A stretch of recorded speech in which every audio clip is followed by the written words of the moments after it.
Hello guys, welcome morning blog. फेरि पनि स्वागत छ मेरो छोटो मेरो ब्लगमा। आज फेरि बिहान बिहानदेखि काममा आइसकेका छौँ। हाम्रो चाहिँ भोलि ढलान रहेको छ। आज चाहिँ पुरेको यो भत्ता साइड सबै ठोकेर रेडी पारेर भोलि ढलानलाई रेडी पारेर राख्नु पर्ने हुन्छ। र मुनि चाहिँ हाम्रो सुइल भाइले बाँध्दैछ।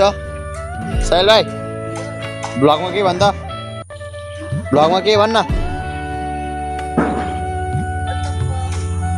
वेलकम छ भन्जेले चाहिँ नै वेलकम छ अरे होइन लगायत लास्टमा भेट्नु होला। हिजो चाहिँ हामी पुरै डन्डी बाँधिसकेका थियौँ। घर चल्ला नि यसरी बाँधेको छ हेर्नुहोस्, झलर होइन हाम्रो कलर यसरी बाँधेको छ।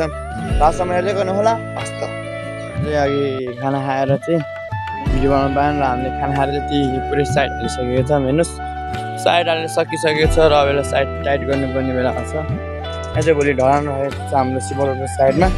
त्योसँग जस्तो ढलान हुन्छ यताको यस्तो छ हाल। हेर्नुहोस् यस्तो भइरहेको छ हाम्रो यता ढलान। मौसम पानी पर्ला पर्ला जस्तो भइरहेको छ, कालो कालो भइरहेको छ। यस्तो यस्तै भइरहेको छ हाम्रो यता शिवरोडको साइडमा चाहिँ। अब भोलि ढलान रहेको छ। त्यही गाइस लास्टमा हेर्नुहोला। अनि त्यस्तै हो। लाइक कमेन्ट सेयर सब्सक्राइब गर्न चाहिँ नबिर्सिनु होला। यस्तो छ अहिले यता शिवरोडको साइड चाहिँ टक्क हाम्रो आजको काम सकिसकेको छ। हेर्नुहोस् आज साइड साइड ठोकेर प्लम्बिङ सबै गरिसकेको छ। आजको भ्लग चाहिँ अलिक छोटो छ। त्यही भएर पानी परिरहेको छ, मौसम यस्तो छ। यस्तो भएको छ हाम्रो साइड साइड ठोकेर आज। हेर्नुहोस् साइड यसरी ठोकेको छ आज।